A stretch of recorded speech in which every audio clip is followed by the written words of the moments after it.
I'm blue, da ba dee da dee da ba da ba dee da dee da da da dee ba dee da. Welcome to 5 Points of Articulation, where I review action figures and then articulate 5 points to help you decide if you want to add that figure to your collection. The 5 points I discuss are packaging, presentation, posability, playability, and price. I'm Jason, and if you enjoy my content, please like, share, subscribe, do all the YouTube rigmarole.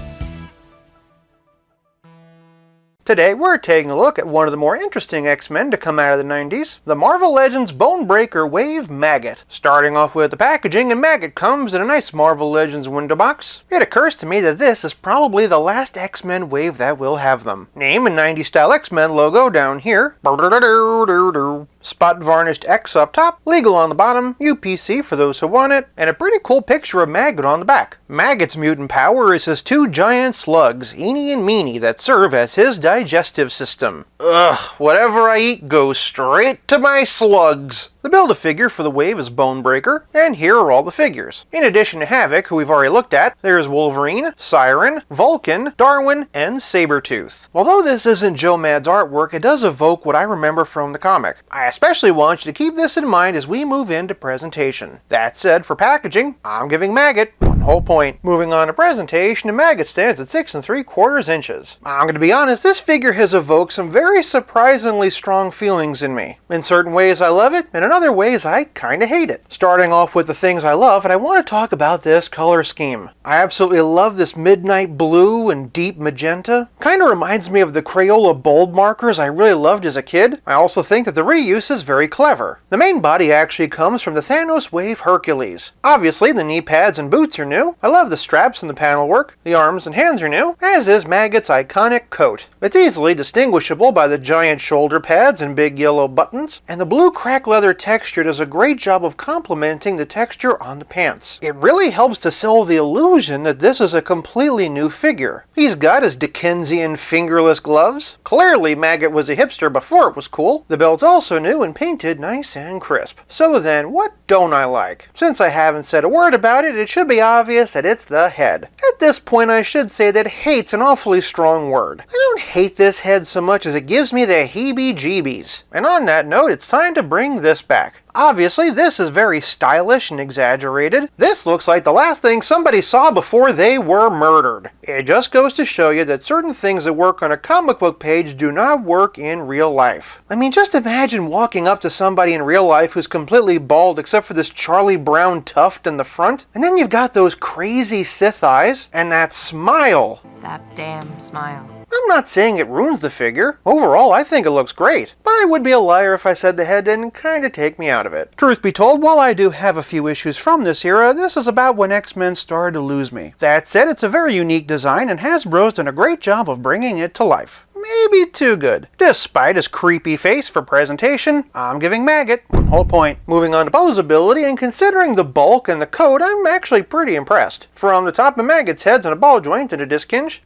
Funny, I like it better already. He can look up this far, which is great. He can look all the way down, and that's even worse. No tilt to speak of, which for creepiness reasons is probably a good thing, and all the way around. Moving on down, and Maggot has swivel hinge shoulders that raise up just under 90 degrees, and then moving down the arm, he has bicep swivel, pinless double jointed elbows, and swivel hinge wrists. Shifting to the torso, and Maggot has an ab crunch. I know it's hard to see, but he can arch back a fair amount. It's pretty impressive given the coat, and he can hunch forward this much. This is why I'll always prefer an ab crunch. Moving on down, and he has a swivel waist. The belt's a floating piece, so you can adjust as needed. And then below the waist, Maggot has ball jointed hips. They can kick forward this far, and they can split this far. Traveling down the leg, and Maggot has thigh cut, not pinless, double jointed knees, boot cut, and Marvel Legends ankles that hinge and pivot. I'm not going to pretend that the posability on this thing is groundbreaking, but it is pretty good, especially when you stop to remember the coat and shoulder pads. For posability, I'm giving Maggot 1 whole point. Moving on to playability, and Maggot comes with Eeny and Meeny. Hasbro did a fantastic job on these. Each one is a unique sculpt, and they are both very, very creepy. You can see all the bumps and segments, the bright red eyes, coochie coochie coo. Obviously, Maggot can hold them, or they can wrap around his various parts. But to be honest, they're so monstrous you could probably use them in some horror displays too. Or you can shove them in your ears and have Star Trek cosplay. Please do not actually shove these in your ear. Maggot also comes with the head of Bonebreaker.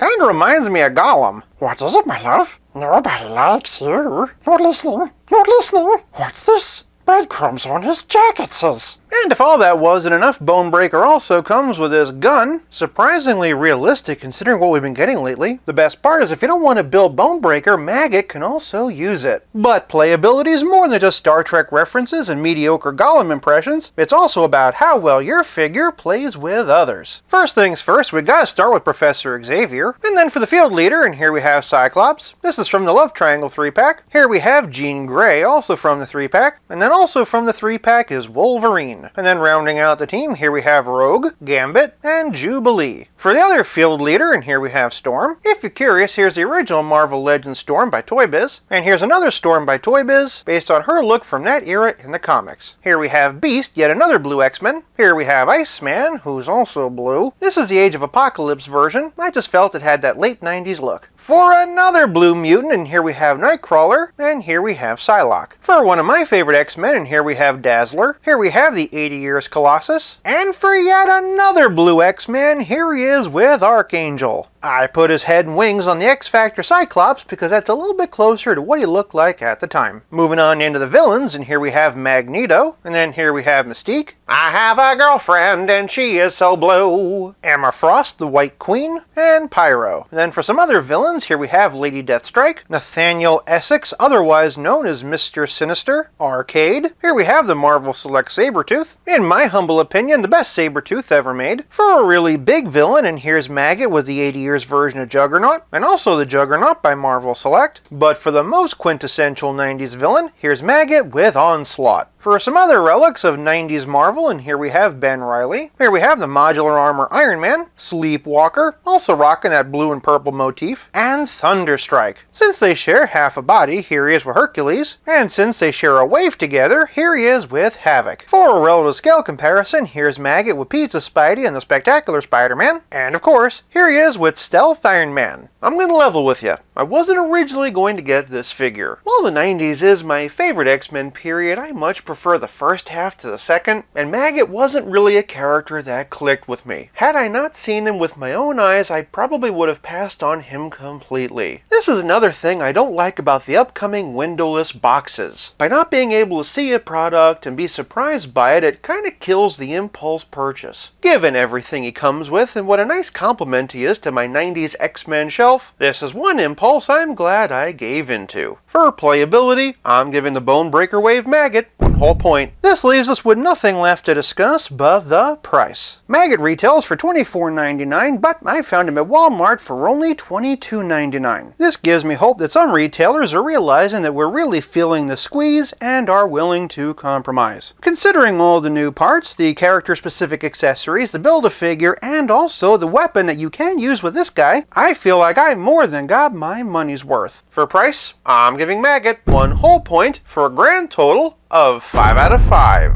I guess you could say he wormed his way into my heart. For more X-Men content, check out my review of the Bonebreaker Wave Havoc, or the action figure evolution of Storm. Were you a fan of this era of X-Men, and if so, what did you think of Maggot? Sound off in the comments below. Thank you so much for watching. I'll be back again real soon, but until then, play nice and have fun.